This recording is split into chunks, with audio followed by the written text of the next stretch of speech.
우리 같이 인사 나누겠습니다. 일주일 동안 애쓰셨습니다. 은혜 받고 돌아갑시다. 이 시간에는 요한일서 5장 11절부터 13절 말씀까지 읽었습니다. 은혜 받을 말씀의 제목은 흔들리지 않는 구원의 확신입니다. 흔들리지 않는 구원의 확신. 우리는 살아가면서 여러 가지 문제 때문에 염려합니다.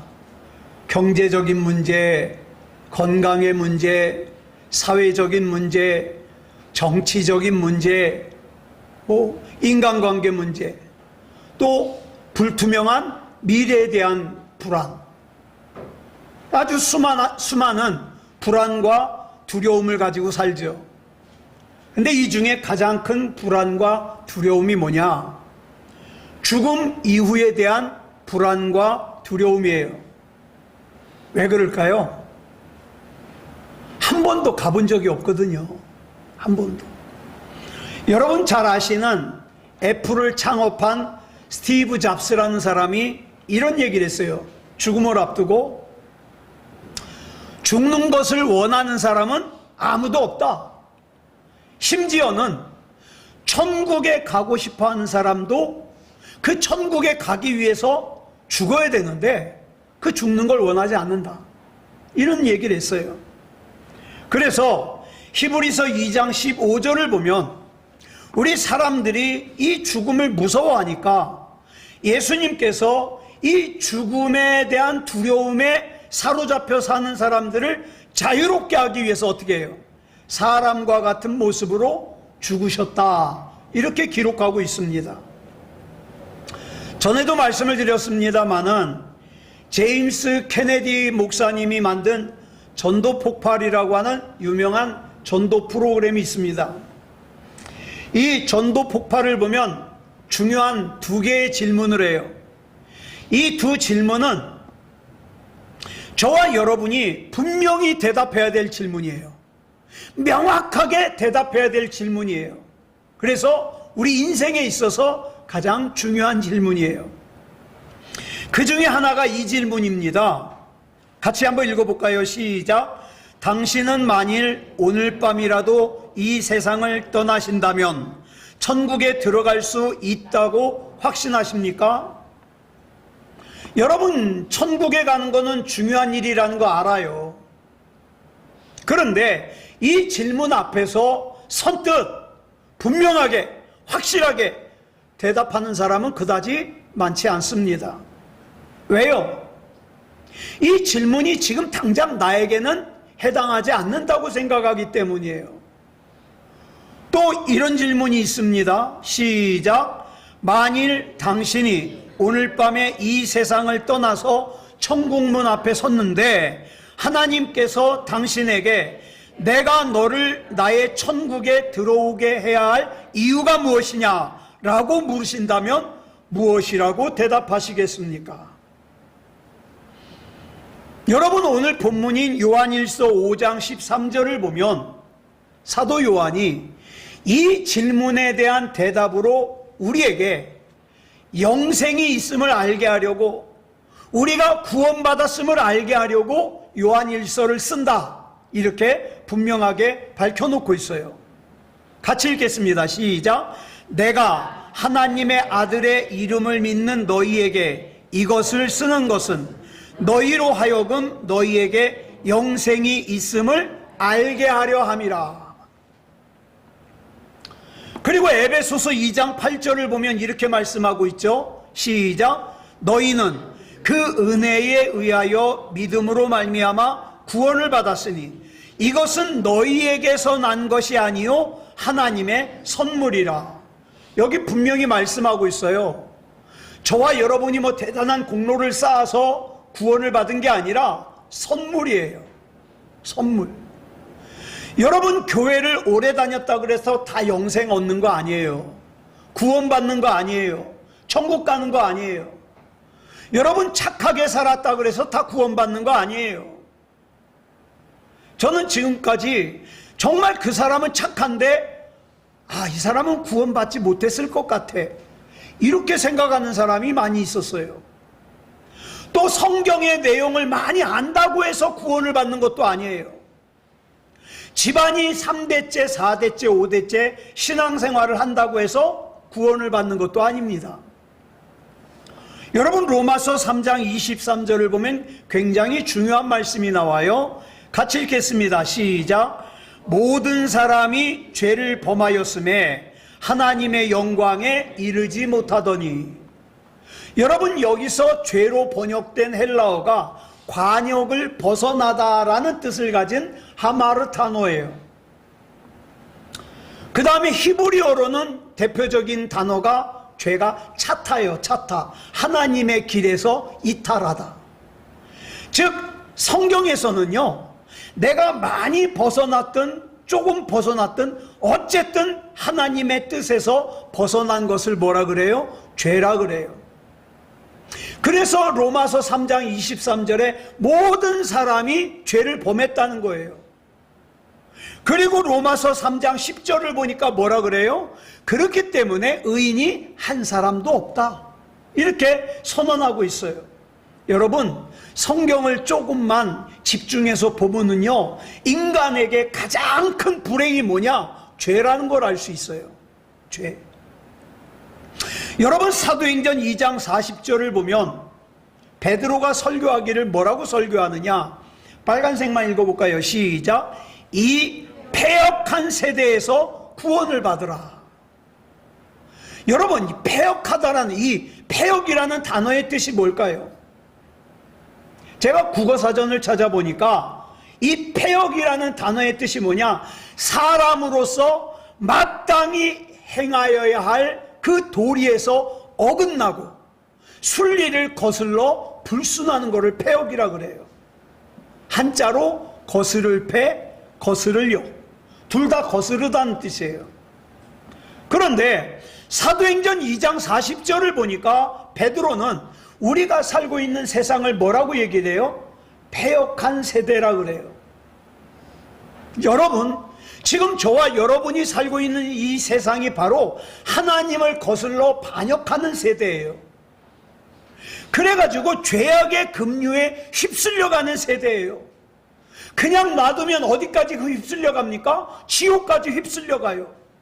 그런데 이렇게 지옥까지 휩쓸려가는 인생을 붙잡아서 끌어당겨서 구해주는 걸 뭐라 그러냐? 구원이라 그래요. 구원.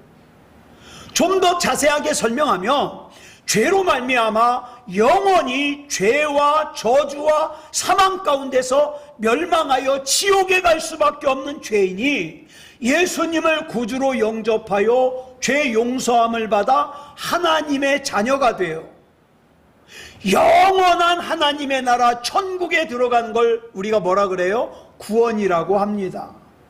자, 그렇다면 질문할게요. 여러분은 우리가 살고 있는 이 패역한 세대에서 확실하게 구원 받으셨습니까? 네. 여러분, 이 구원의 확신에 대해서 사람을 크게 4종류로 나눌 수 있어요. 제가 표를 여기다가 그려놨어요. 첫째는 자기는 구원받지 못했어요. 근데 자기가 구원받지 못했다는 것을 인식하지 못하고 살아요. 이 첫 번째. 두 번째는 자기가 구원받지 못했어요. 근데 자기가 구원받지 못했다는 것을 어떻게 해요? 인식하고 살아요. 아, 나는 구원 못 받았어. 인식하고 살아요. 세 번째로는 구원받았어요. 근데 자기가 구원받았다는 걸 인식을 못해요. 아유, 나 같은 게 어떻게 천당을 가겠어요? 인식을 못해요. 네 번째로는 구원받았어요. 그리고 자기가 구원받았다는 걸 알아요. 인식해요. 이렇게 크게 4종류의 사람이 있어요. 여러분, 이 중에 어디에 속하십니까? 여러분, 사람이 살다 보면 다 실수합니다. 잘 모르는 게 있을 수도 있어요. 착각할 수도 있습니다. 그런데 여러분, 우리가 절대 실수하면 안 되는 것이 있어요. 잘 몰라도 몰라서도 안 되는 것이 있어요. 또 무엇보다도 시기를 놓치면 안 되는 게 있어요. 그게 뭐냐? 구원입니다. 그러면 내가 구원을 받았는지 안 받았는지 어떻게 알 수 있을까? 사도행전 14장을 보면 사도 바울이 첫 번째 전도 여행으로 어디를 갔느냐? 루스드라라는 곳을 갔을 때요. 이 루스드라라는 곳은요, 사도 바울을 만나기 전에는 믿음이 없는 마을이었어요. 믿음이 없는 마을에 사도 바울이 도착을 해서 예수님을 증거합니다. 그리고 자기가 다메섹으로 가던 길에 예수님 만났다고 간증을 합니다. 이 루스드라 사람들이 처음에는 저 타지방에서 사도 바울이라는 사람이 왔는데 이 사도 바울이라는 사람이 뭔 얘기를 하는지 호기심에 모여들었어요. 호기심에. 근데 하나님의 말씀을 증거하고 있는 사도 바울 앞에 많은 사람들이 모여 있는데 그 모여 있는 사람들 가운데 유달리 사도 바울의 말을 귀 기울여 듣는 사람이 하나 있었어요. 이 사람은 태어나면서부터 한 번도 걸어본 적이 없는 안진뱅이에요. 그래서 이 육체적인 장애로 인하여 그의 인생은 힘들어요. 삶이 온통 구겨져 있어요. 내일을 기대할 수가 없어요. 여러분, 요즘 세상도 이런 하체를 못 쓰면 얼마나 살기가 힘듭니까? 그런데 사도 바울이 살았던 2000년 전에는 더 그렇죠. 이 두 다리를 쓰지 못하는 안진뱅이라는 장애를 가지고서 이 사람은 정상적으로 못 살아요. 왜? 이 사람이 할 수 있는 건 한 가지밖에 없어요. 누가 데려다가 밖에 놓으면 구걸하는 거. 그래서 이 사람은 장래에 대한 꿈도 꿀 수 없었어요. 희망도 가질 수가 없었어요. 절망적인 인생이었어요. 그런데 이런 사람이 사도 바울이 하는 말을 들었어요. 하나님의 말씀을. 처음에 들을 때는 저 타지방에 온 사람이 도대체 무슨 얘기를 할까 호기심에 들었습니다. 그런데 얘기를 가만히 하나님의 말씀을 계속 듣다 보니까 영의 귀가 열리기 시작해요. 또 계속 듣다 보니까 마음이 열리기 시작해요. 또 계속 듣다 보니까 믿음이 생기기 시작해요. 또 계속 듣다 보니까 믿음이 자라기 시작해요. 여러분, 로마서 10장 17절에 그랬잖아요. 왜 안 넘어가냐? 로마서 10장 17절에 뭐라 그랬습니까? 믿음은 어디서 나와요? 들음에서 나요. 듣는 건 뭘 들어야 돼요? 하나님의 말씀을 들어야 돼요. 그러니까 하나님의 말씀을 듣는 데서 뭐가 나요? 믿음이 나와요. 자, 이 안진뱅이의 마음에 어떤 믿음이 생겼냐? 저 사도 바울에게 역사하셨던 하나님께서 나에게도 역사하실 것 같다. 나에게도 역사하실 수 있다. 이런 믿음이 생겼어요. 그러는 중에 사도 바울이 말씀을 증거하면서 보니까 믿음이 없던 안진뱅이에게 점점 믿음이 생기는 것이 보이더니 마침내는 뭐가 보여요? 구원받을 만한 믿음이 보이는 거예요. 여러분, 말로는 설명 못해요. 아이, 목사님, 구원을 받을 만한 믿음이 어떤 거예요? 설명해 주세요. 설명은 못해요. 근데 여러분 보면 압니다. 보여요. 구원을 받을 만한 믿음인지. 주님과 상관없이 주님으로부터 멀리 떨어져 살던 사람이 점점 주님께 가까이 다가오는 모습이 보이더니 마침내 구원받을 만한 믿음이 보이는 거예요. 그래서 바울은 사도행전 14장 9절에서 이걸 한마디로 뭐라 그랬냐? 구원받을 만한 믿음이다. 이렇게 말했어요. 자, 여러분, 이 구원받을 만한 믿음이 바울의 눈에 보이는 순간 바울이 10절에서 이렇게 선포합니다. 빨간색만 시작. 내 발로 바로 일어서라. 그러자 안진뱅이가 벌떡 일어나 걸었어요. 여러분, 육체의 장애로 인하여 인생에 내일이 없었던 절망적이었던 안진뱅이에게서 구원을 받을 만한 믿음이 보이는 순간 사도 바울이 뭐라 그랬어요? 주님의 이름으로 일어서라고 선포했어요. 그 다음이 중요해요. 이렇게 안진뱅이를 일으켜 주시고 새 희망과 새 삶을 주신 주님께서 오늘 저와 여러분도 구원받을 만한 믿음을 가지기를 원하셔요. 그리고 저와 여러분 안에서 구원받을 만한 믿음이 보이는 순간 저와 여러분도 주저앉아 있는 각각의 상황과 처지와 형편에서 일어서게 하시기를 원하십니다. 원하셔요. 그러므로 여러분 계속 강조드려요. 교회 오래 다닌 분들 너무 기분 나빠하지 마세요.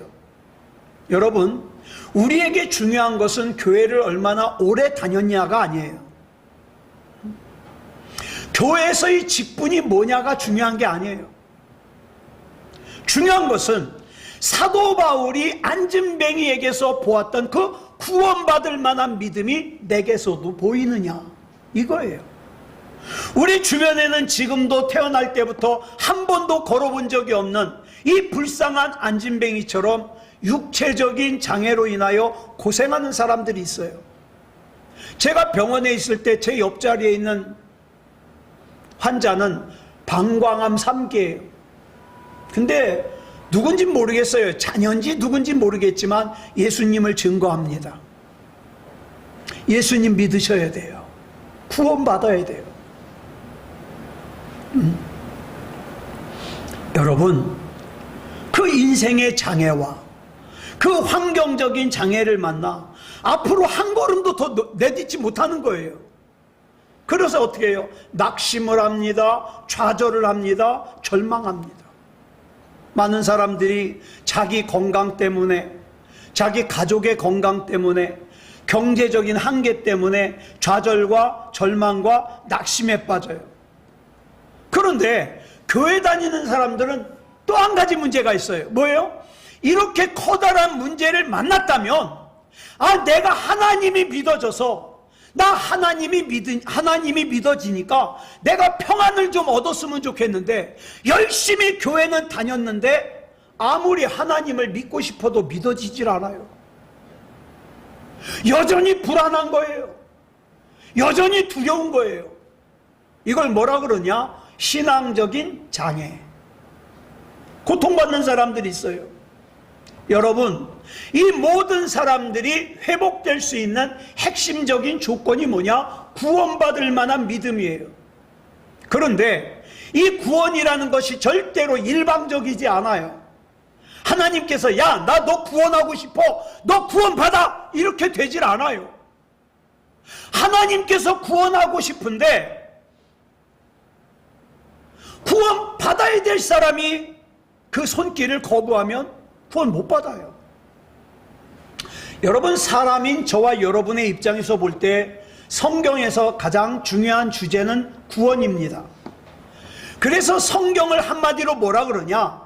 하나님께서 타락한 죄인들을 구원하시는 역사를 기록한 책, 그래서 뭐라 그래요? 구속사라고 불러요. 그런데 하나님의 입장에선 좀 다르죠. 하나님의 입장에선 중요한 게 뭡니까? 하나님의 이름과 하나님의 나라와 하나님의 뜻이 영화롭게 되는 거예요. 근데 이게 둘이 다르지 않아요. 왜? 동전의 양면과 같아요. 우리는 반드시 구원을 받아야 되고, 우리가 구원을 받으면 어떻습니까? 하나님의 이름과 하나님의 나라와 하나님의 뜻이 영광을 받아요. 같이 가는 거예요. 같이 가. 네. 그래서 저와 여러분은 반드시 구원받아야 됩니다. 예수님께서 공생애를 시작하시면서 제일 먼저 하신 말씀이 뭐예요? 마태복음 4장 17절에 나오죠. 빨간색만 시작. 회개하라, 천국이 가까이 왔느니라. 예, 천국이 가까이 왔어요.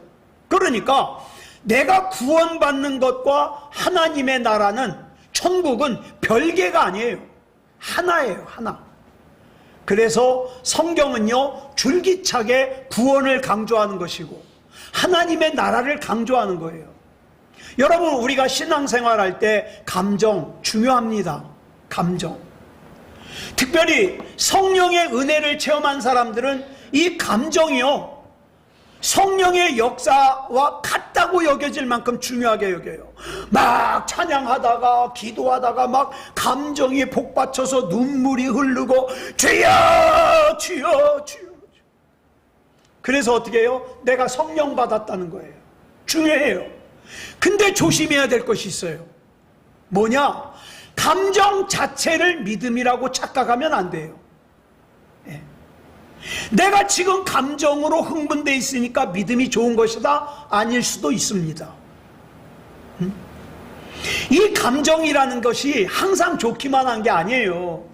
여러분, 그러면 내 감정이 가라앉았다 그래서 내 믿음도 다 사라진 거예요? 그렇지 않습니다. 내 감정이 가라앉아 있어도요, 예수님은 여전히 살아계십니다. 하나님은 여전히 일하십니다. 그러므로 내 믿음을 측정하는 기준은 내 감정이 되면 안 돼요. 그럼 뭐예요? 하나님의 약속의 말씀이 돼야 돼요. 예를 들어 볼게요. 이스라엘 백성이 430년 동안 애굽에서 종살이를 하고 이제 모세의 인도로 애굽에서 나오게 됐습니다. 그 10가지 재앙 중에 마지막 10번째 재앙이 뭐냐? 죽음의 천사가 내려와서 그 애굽에서 살고 있는 사람들과 짐승들의 맞이, 첫째를 다 죽이는 거예요. 그런데 그 밤이 되기 전에 하나님께서 이스라엘 백성에게 약속을 주셨어요. 뭐라고 약속을 주셨는가? 우리 같이 읽어볼까요? 시작. 내가 애굽 땅을 칠 때에 그 피가 너희가 사는 집에 있어서 너희를 위하여 표적이 될지라. 내가 피를 볼 때에 너희를 넘어가리니 재앙이 너희에게 내려 멸하지 아니하리라. 예? 자, 너희가 어린 양을 잡아서 그 피로 문의 설주와 임방에 바르면 내가 그 피를 보고 넘어갈 거야. 유월할 거야. 그래서 유월절이잖아요. 그래서 모세가 하나님께서 말씀하신 대로 이스라엘 백성에게 전했어요. 자, 그런데 어떤 집은 모세를 통해서 양의 피를 바르라 그래서 발랐어요. 바르기는. 근데 무서워 죽겠어요. 양의 피를 바르라고 해서 발랐는데, 야, 이거 우리 아들 죽으면 어떡해? 바들바들 떨어요. 집안에서 바들바들 떨어요. 또 어떤 집은요, 양의 피를 바르라고 발랐어요. 그리고 나서 이제 애굽에서 나가는구나. 좋아요. 기대감이 충만해요. 자, 그러면 양의 피를 바르긴 발랐지만 두려움이 충만한 집은 어때요? 죽음의 천사가 넘어갔을까요? 안 넘어갔을까요? 예? 넘어갔어요. 두려워서 바들바들 떨어도 넘어갔어요. 왜? 중요한 건 피거든요. 그렇죠? 죽음의 천사는 어린 양의 피가 있는지 없는지에만 관심이 있지, 그 안에 사람들이 두려워 떠는지 아니면 좋아가지고 기대하는지 거긴 뭐 별 관심이 없어요. 왜? 약속한 건 피니까.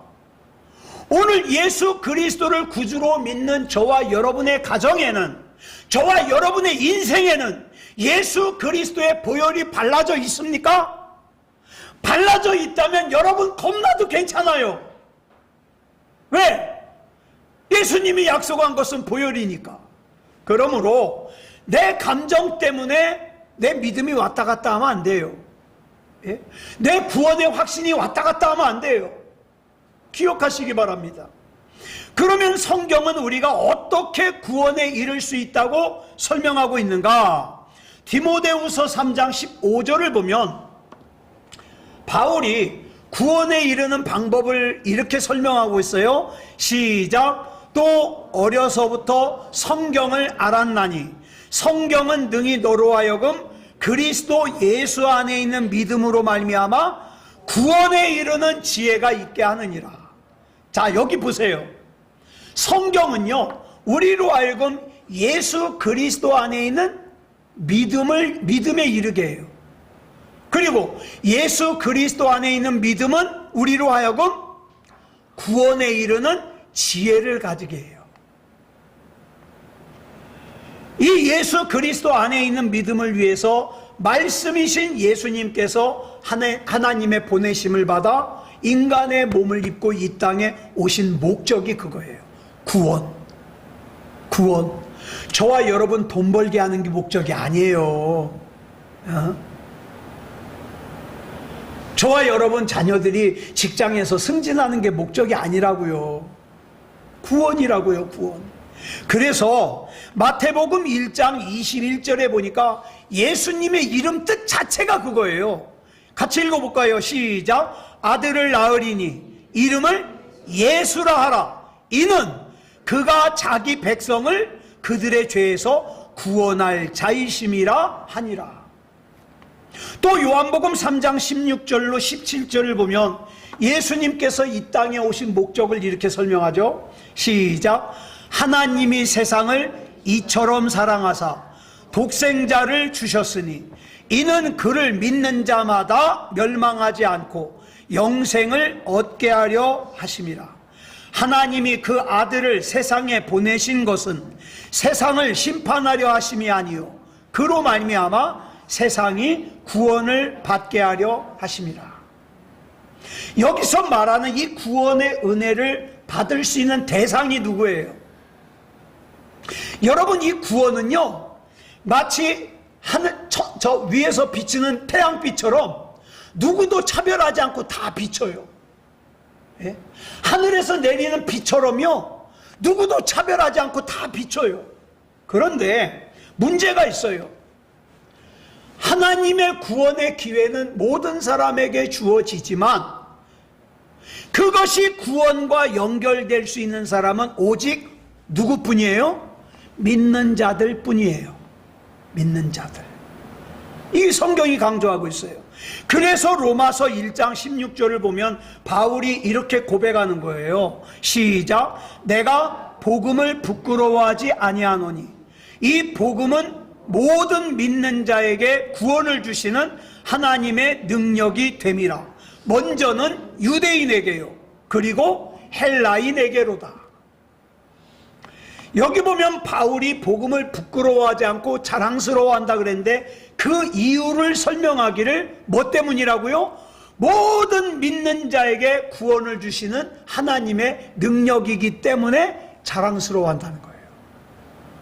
이 복음을 전하는 일에 내가 쓰임받는 것을 자랑스러워한다는 거예요. 그리고 하나님의 입장에서 세상을 심판하실 때 요한계시록 20장 15절을 보니까 구원을 받아서 생명책에 이름이 기록된 사람들은 어디 가고? 천국 가고, 생명책에 이름이 기록되지 않은 사람들은 불못으로 던져지게 되는데 그 판단 기준이 뭐냐? 믿음입니다. 믿음. 그렇기 때문에 요한복음 3장 18절을 보면 하나님의 독생자의 이름을 믿지 않는 사람들은 하나님이 따로 벌 주지 않아도, 따로 징계하지 않아도 이미 심판받았다 그랬어요. 이미 심판받았다.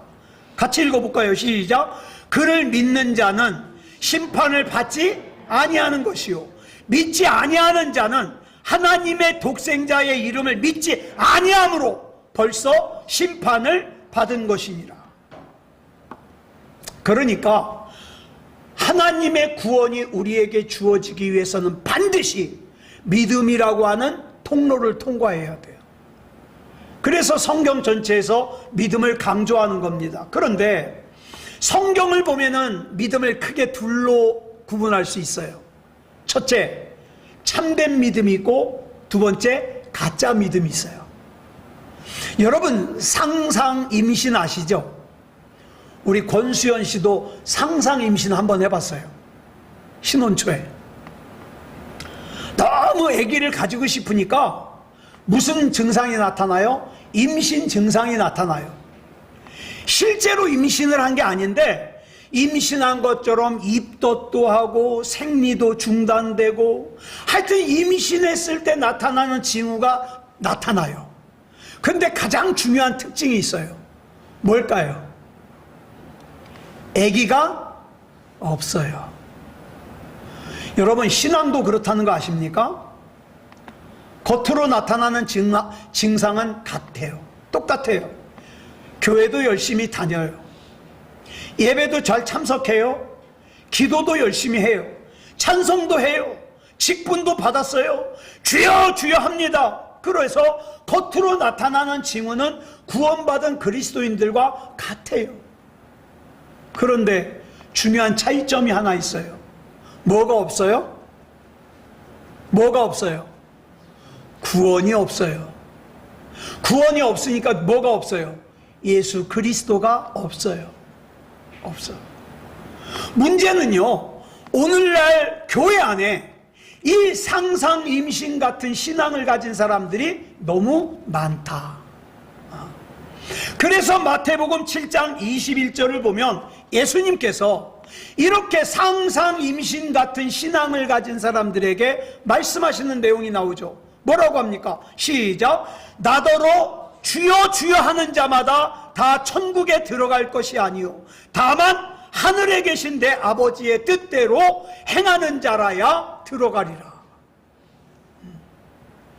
그래서 사도행전 14장 9절을 보면 이 가짜 믿음과 진짜 믿음을 구별하기 위해서 진짜 믿음을 뭐라 그래요? 구원받을 만한 믿음이라 그러는 거예요.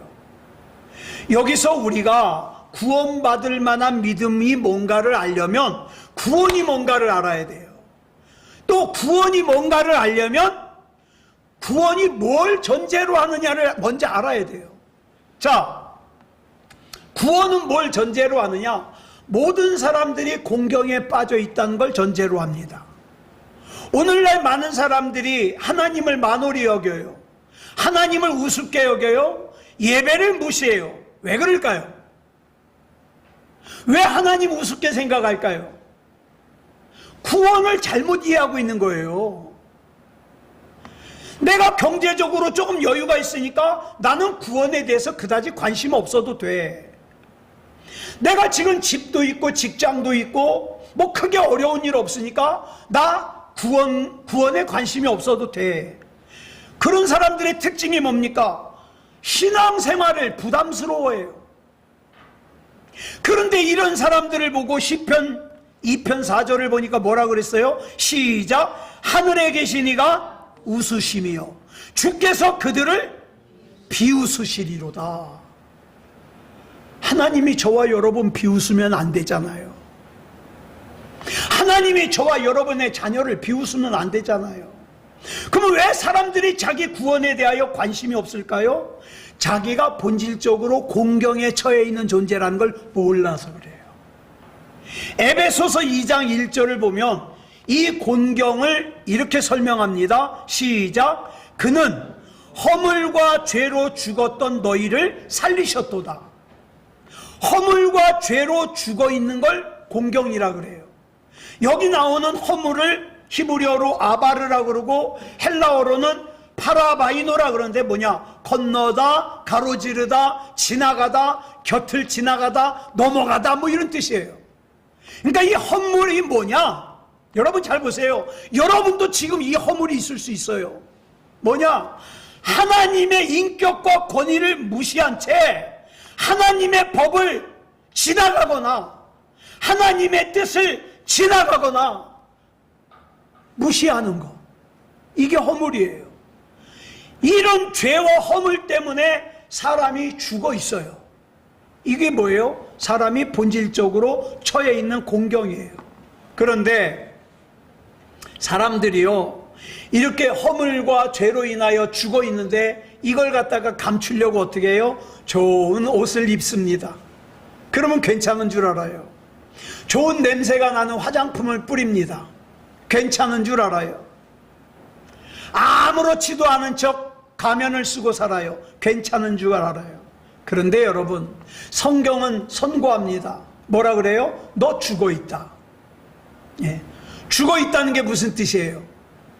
생명의 근원이신 우리 주님과 끊어져 있다. 단절되어 있다는 거예요. 그러니까 성경 말씀이 궁금하지도 않고, 그죠? 하나님과 교제하는 기도가 필요하지도 않은 거예요. 여러분, 우리 몸은 어떻습니까? 코끝에 호흡이 멈추는 순간 어떻게 해요? 모든 몸의 기능들이 멈추죠. 근데 영적으로 죽은 사람은요, 영적으로 죽어도 몸은 여전히 움직여요. 우리 아담과 하와가 그랬잖아요. 내가 선악과를 따먹으면 정령 죽으리라. 근데 늙어 죽었거든요. 하나님이 죽는다 그랬는데 모르는 소리. 하나님이 죽을 거라 그런 건 뭐가 죽는다는 거예요? 네 영이 죽을 거야. 영이. 자, 영이 죽었는데 몸은 여전히 움직여요. 근데 문제가 있어요. 영이 죽은 사람은요, 하나님과 교제가 끊어진 사람은요, 생각하는 것도 하나님과 관계가 없어요. 말하는 것도 하나님과 관계가 없어요. 행동하는 것도 하나님과 관계가 없어요. 이걸 성경이 뭐라 그래요? 죽은 행실. 죽은 행실. 그래서 이런 상태에 있는 사람을 에베소서 2장 3절에서 뭐라고 얘기를 합니까? 본질상 진노의 자녀라고 부르고 있어요.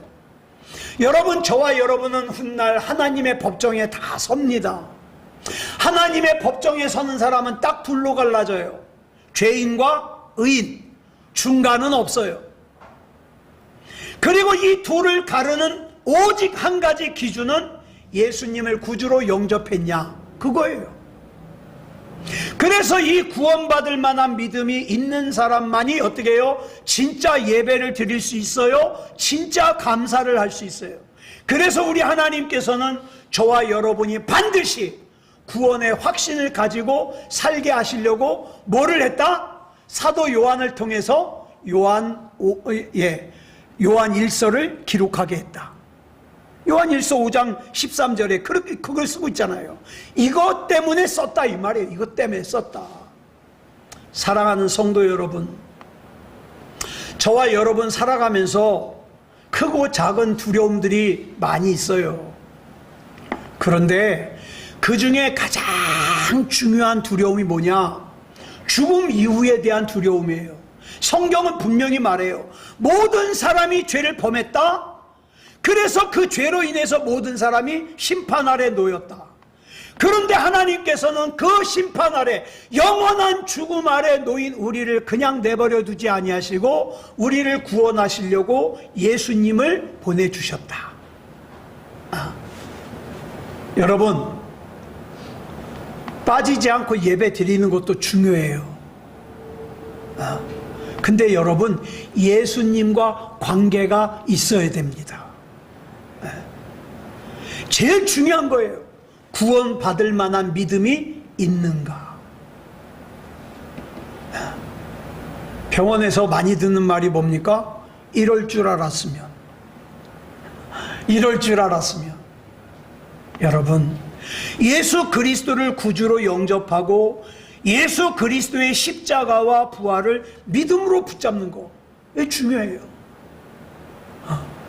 저는 지금도요, 참 보면은 막 연세가 80, 막 90이 됐는데 돈 정말 불쌍해 죽겠어요.